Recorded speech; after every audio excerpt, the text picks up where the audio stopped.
kesalahan terletak pada manusia.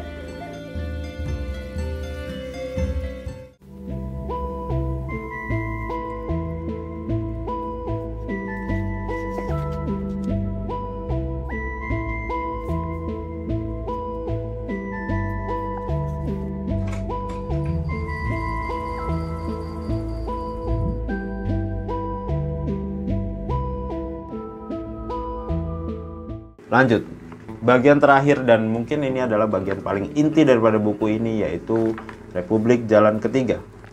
Oke, Republik Jalan Ketiga. Saya coba kutip yang di halaman 96, bagian di mana bahwa Republik yang pertama ialah sistem ekonomi lanjutan seperti kapitalisme atau imperialisme, kapitalisme dan imperialisme. Kemudian Republik Jalan Kedua adalah sistem yang menentang yang pertama. Ia memerlukan penjelasan lebih rumit dan waktu yang tepat. Meski sosialis komunis belum menjawabnya, tapi paling tidak jalan itu sudah terbuka. Sebab manusia mati, tetapi ide yang sudah lahir, abadi kapanpun, dimanapun, oleh siapapun bisa terwujud. Hanya menunggu situasi dan kondisi objektif datang dan dilakukan oleh tokoh-tokoh yang sesuai pula dengan cita-cita tersebut. Oke, selanjutnya di sini ada semacam penegasan ya bahwa tesis ini berbicara tentang ekonomi, bukan tentang ilmu lain seperti sosiologi, filsafat, teknik, atau sejenisnya. Hanya dipandang dari segi ilmu ekonomi. Maka kemudian jalan ketiga pembangunan ekonomi tanpa eksploitasi manusia adalah kombinasi antara jalan pertama, yaitu kapitalisme imperialisme ke komunisme, dari industri ringan ke industri berat, dan jalan kedua, pembangunan ekonomi tanpa eksploitasi antar manusia lewat cara dari industri berat ke industri ringan dengan melalui revolusi sosialis ke komunis. Kombinasi itu tergantung pada situasi dan kondisi negara bersangkutan. Menurut pendapat saya, negara-negara yang saya maksud bukan negara yang termasuk golongan pertama atau kedua, melainkan negara-negara yang punya indikasi spesifik dalam tatanan ekonomi umumnya. Mungkin negara-negara yang baru merdeka dari sistem kolonialisme atau yang sedang berjuang untuk itu. Ia kemudian menjelaskan bagaimana negeri-negeri kapitalis, kolonialis, imperialis menjajah negeri-negeri tersebut, dengan menekankan bahwa negara penjajah menghambat perkembangan negara jajahan agar tetap bergantung pada negara induk seperti yang terjadi pada Indonesia. Pada masa lalu, Indonesia merupakan negara jajahan yang kaya bahan mentah dan industri. Namun, Belanda tidak berusaha membuat bahan mentah itu menjadi bahan olahan.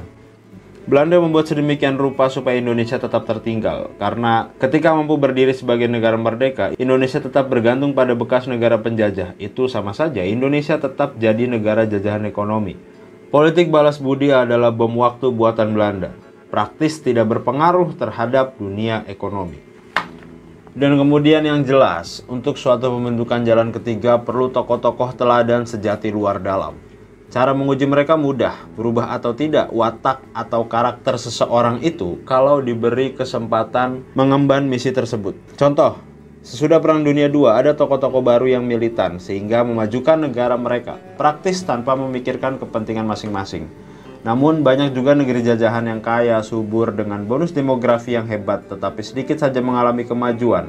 Itu karena para pemimpin berubah pola tingkah mereka ketika mendapat kesempatan. Mereka membangun kekuasaan baru, trah, dan nepotisme. Maka kemudian konsekuensinya ialah keberhasilan pertama adalah membangun negara bebas dari sistem kolonialisme, tanpa memandang apakah sistemnya sosialis komunis atau kapitalis imperialis. Ini adalah inti dari jalan ketiga, pembangunan ekonomi sesuai dengan kemampuan dan kekayaan yang dimiliki. Selanjutnya akan saya kutip full secara gamblang di bawah ini hingga menuju akhir. Nama kurang penting, yang penting kenyataan dalam kehidupan. Banyak negara menganut sistem kerajaan juga damai, makmur, dan aman. Banyak negara menganut sistem sosialis juga melarat. Banyak negara menganut kapitalisme, imperialisme juga makmur dan kacau balau. Bentuk negara baru bisa saja mengikuti yang sudah ada. Bisa juga dengan nama baru sesuai dengan kearifan tokoh negara itu. Misalnya Madani, Republik Samber Gledek pun bisa. Mengapa tidak? Contohnya Singapura dengan lambang singa, Liechtenstein kondang dengan pabrik gigi palsu, Swiss dengan arloji, Belgia dengan coklat, atau Belanda dengan tulip. Contoh khas bagi mereka. Bisa juga disebut Kuba dengan gula tebu, Vietnam dengan beras, dan lain-lain. Sekarang Indonesia Apa saja yang tidak diekspor Indonesia sejak zaman kolonial? Kapuk randu mencapai 80% produk dunia, cengkih, tembakau, pala, coklat, timah, minyak, karet, intan, sekarang minyak sawit, batu bara, dan lain-lain. Mutu kayu jati Indonesia terbaik di dunia, berkat peneliti Jerman Franz Wilhelm Junghun. Mebel-mebel raja-raja Eropa kebanyakan buatan Jepara. Tembakau bahan cerutu terbaik di dunia, buatan Kuba hanya dari Delhi. Gula pasir juga demikian. Pendek kata, dongeng Indonesia tentang barang ekspor tidak habis-habis. Bagaimana kenyataan di lapangan? Tembakau bahan rokok sekarang didatangkan dari Brasil. Kampanye anti rokok, dalam tanda kutip, merokok membunuhmu, memorak-porandakan kehidupan jutaan petani tembakau dari Kedu, Yogyakarta, dan Kendal.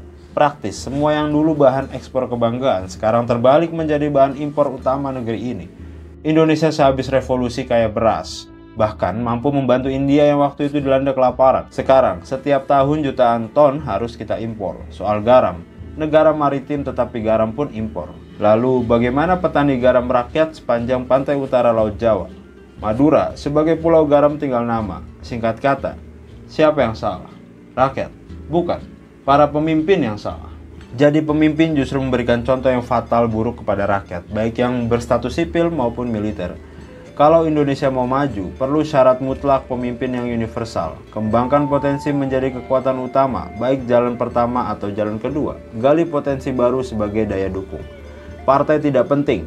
DPR MPR hanya pemborosan kekayaan negara. Kalau perlu, bubarkan.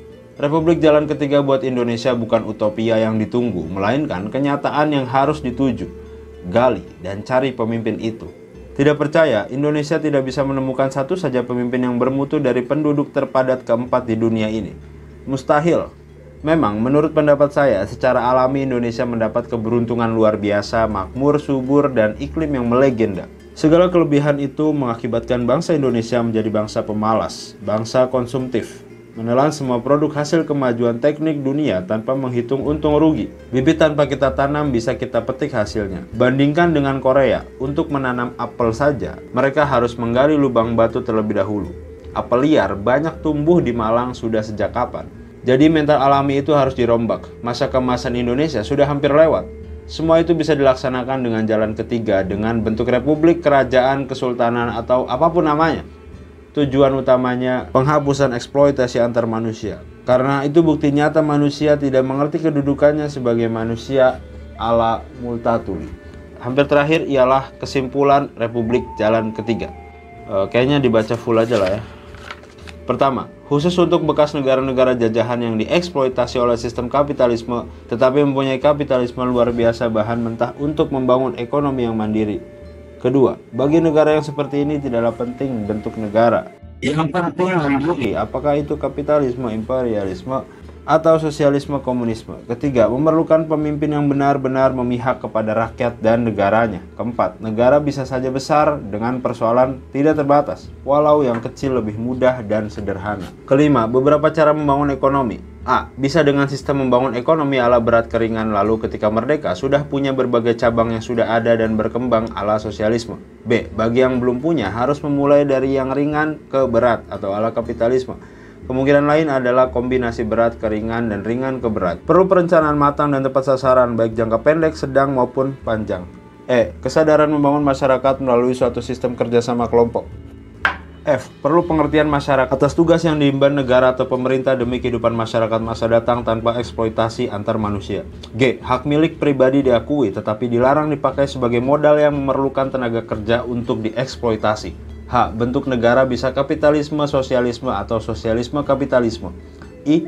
Tujuan utama bebas eksploitasi dan sadar bumi tempat manusia hidup adalah milik bersama, bukan milik seseorang, golongan, atau bangsa dan negara.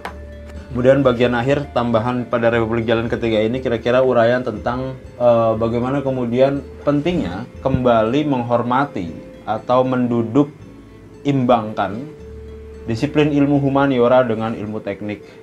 Mengapa kemudian Pak Sus menyoroti itu? Karena ilmu humaniora pada fase zaman modern seperti ini bak fosil gitu, dan menurutnya itu merupakan sebuah paradoks sejarah manusia pada akhirnya. Berbeda dengan di Eropa misalnya, mereka tetap mengimbangi proses tersebut. Ada satu istilah yang menarik juga sini, ialah istilah technocrazy, yang mana itu untuk menyematkan posisi Amerika sebagai sebuah bangsa yang sangat berfokus pada teknik, gila teknik gitu, maka disebutnya technocrazy. Kira-kira seperti itu. Kemudian juga ada ulasan tentang Karl Marx yang dianggapnya perlu mempertimbangkan unsur lain selain unsur ekonomi sebagai tesisnya, sebab pada akhirnya sebuah gejala sosial itu kan muncul dari masyarakat. Maka apapun yang ada di masyarakat perlu diperhatikan. Kira-kira gitulah gambarannya. Oke, cukup sekian. Ini kayaknya videonya panjang banget, entah nanti dibagi menjadi berapa. Tapi yang saya mau highlight di sini ialah kalau penonton budiman coba ingin mendapatkan interpretasi yang lebih, yang kemudian tidak mendapatkan dorongan apapun dari yang lain gitu, itu lebih baik membacanya secara langsung. Lagi-lagi membacanya secara langsung itu akan jauh lebih baik daripada mendapatkan interpretasi dari orang gitu. Karena bisa saja salah. Sebab kan sebuah interpretasi pun itu bisa menjadi berbeda di berbagai kepala. Gambarannya seperti itu. Terakhir, kredit khusus untuk Pak Sus, yang mana buku ini menurut saya cukup menarik ya. Padahal ini sangat-sangat tipis loh. Ini tidak setebal itu, bahkan mungkin kalau dibandingkan dengan ketebalan bungkus rokok, dia tidak setebal itu juga gitu, atau ya dengan yang lainnya lah. Tapi kemudian saya mau berterima kasih kepada Pak Susilo Anantatur yang sudah menuliskan buku ini, juga kepada Pataba Press yang menerbitkannya. Kira-kira seperti itu ya. Kalau kita lihat misalnya konteksnya Pak Susilo tadi yang menuliskan buku ini berdasarkan ingatan, bisa dibayangkan bahwa sebuah buku, sebuah catatan itu hanya akan berarti ketika ada yang membacanya.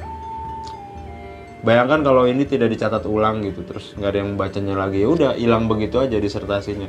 Dan terakhir, terima kasih yang sudah menonton sampai akhir.